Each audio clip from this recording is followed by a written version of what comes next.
हरे कृष्णा। ज्येष्ठ मास की कथा श्रृंखला में आप सबका आज भी स्वागत है। ये ज्येष्ठ मास अनेक पवित्र उत्सव और पर्व लेकर आता है और सबसे बड़ी और महत्वपूर्ण बात, ये भगवान विष्णु की विशेष कृपा प्रदान करने वाला मास है।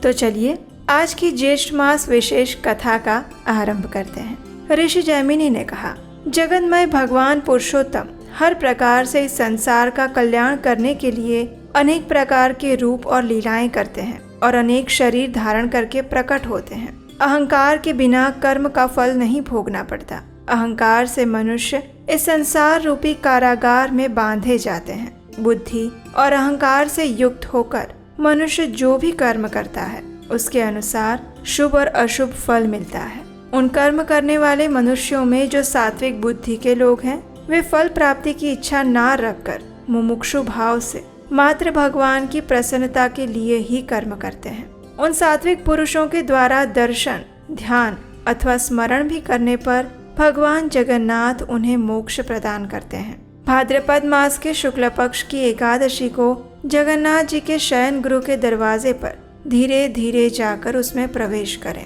शैया पर सोए हुए उन जगदीश्वर को नमस्कार करके उपचारों द्वारा उनके चरणों की पूजा करें।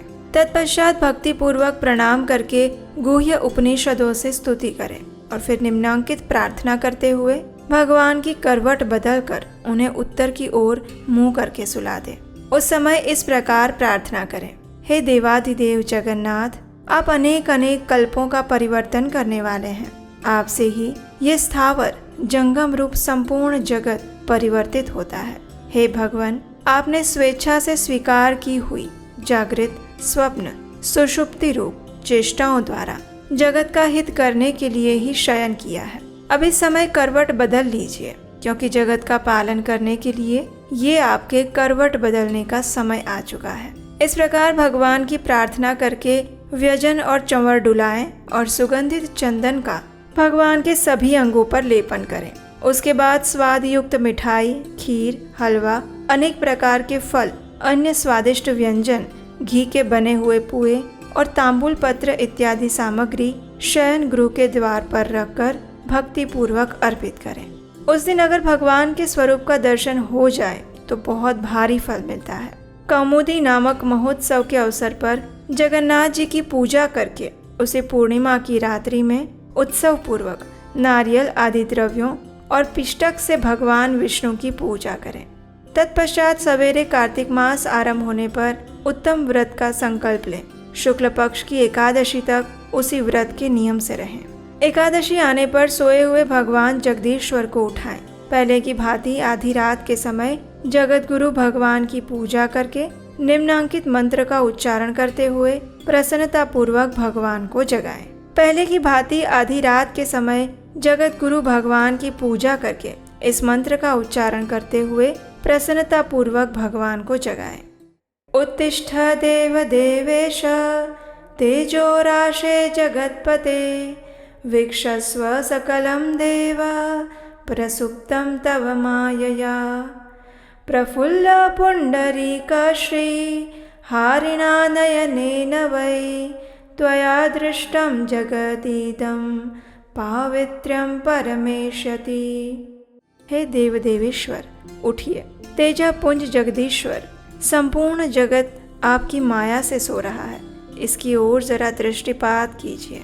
हे प्रभु, खिले हुए कमल की शोभा का अपहरण करने वाले आपके नेत्र से देखा जाने पर ये जगत अत्यंत पवित्र हो जाएगा। इस प्रकार जगदीश को जगाकर शंख, धौंसा, ढोल आदि वाद्यों, नृत्य और गीतों, जय जयकार के शब्दों और अनेक प्रकार के स्तोत्रों के साथ नृत्य मंडप में लेकर जाएं। वहाँ सुगंधित तेल से उपटन करके जगन्नाथ जी को पंचामृत, फलों के रस और नारियल के जल से स्नान कराएं। उसके बाद सुगंध युक्त आंवले और जौ के चूर्ण से भगवान के शरीर पर लेप करें। तुलसी के चूर्ण से उनके शरीर को मले और सुगंधित चंदन का लेप करें। उस समय जो लोग हर्ष पूर्वक श्री जगदीश जी का दर्शन करते हैं, वे अनेक जन्मों के सुदृढ़ पाप को भी धो डालते हैं।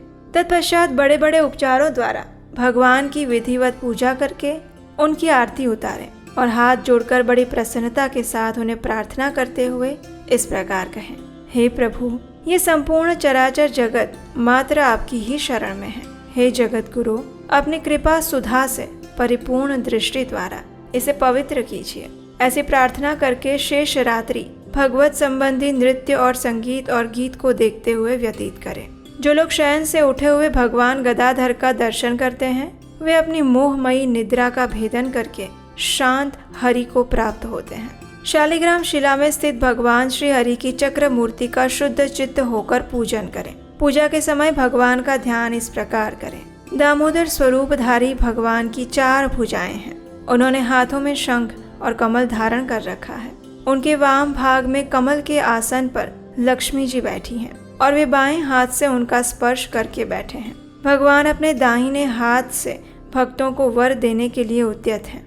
उनकी नासिका, ललाट, उनके दोनों नेत्र और कान सभी बहुत सुंदर हैं। उनका वक्षस्थल विशाल है। वे संपूर्ण लावण्य से सुशोभित हैं। समस्त अलंकारों को धारण करके वे बड़े ही मनोहर प्रतीत होते हैं। उनके श्री अंगों पर दिव्य पीतांबर शोभा पा रहा है। मार्गशीर्ष मास के शुक्ल पक्ष में षष्ठी तिथि को मनुष्य भक्ति भाव से प्रावरण उत्सव अथवा उस उत्सव का दर्शन करके भगवान विष्णु के लोक में जाता है। पंचमी की रात्रि में भगवान का वस्त्राधिवास करें। भगवान को वस्त्रों के मध्य में स्थापित करके अन्य वस्त्र से आच्छादित करें और पुरुषोत्तम के स्मरण पूर्वक उनका स्पर्श करके इस प्रकार प्रार्थना करें। हे वस्त्र, जो अविनाशी भगवान विष्णु अपने तेज से संपूर्ण जगत को आच्छादित करने वाले हैं, उनका भी वस्त्र आच्छादन करने से तुम्हारा नाम वस्त्र बना है। तुम जगदीश्वर के वास स्थान में निवास करो। इसके बाद चंदन और पुष्प से भगवान का पूजन करें और नृत्य गीत के द्वारा जागरण पूर्वक रात्रि व्यतीत करें। फिर अरुणोदय काल में प्रातः संध्या के समीप पूर्ववत एकाग्र चित्त होकर पुनः भगवान की पूजा करें। उसके बाद 3 बार मंदिर की परिक्रमा करके भगवान को भी 3 बार घुमाएं और उस आच्छादित वस्त्र को हटाकर दर्शन आदि के द्वारा संस्कार करें। उसके बाद दुर्वा और अक्षत से पूजा करके भगवान की आरती करें। हेमंत ऋतु के आने पर जो लोग उत्तम वस्त्रों द्वारा भगवान नृसिंह को आच्छादित करते हैं अथवा जो आच्छादन महोत्सव का दर्शन करते हैं वे कभी भी मोह से आच्छादित नहीं होते।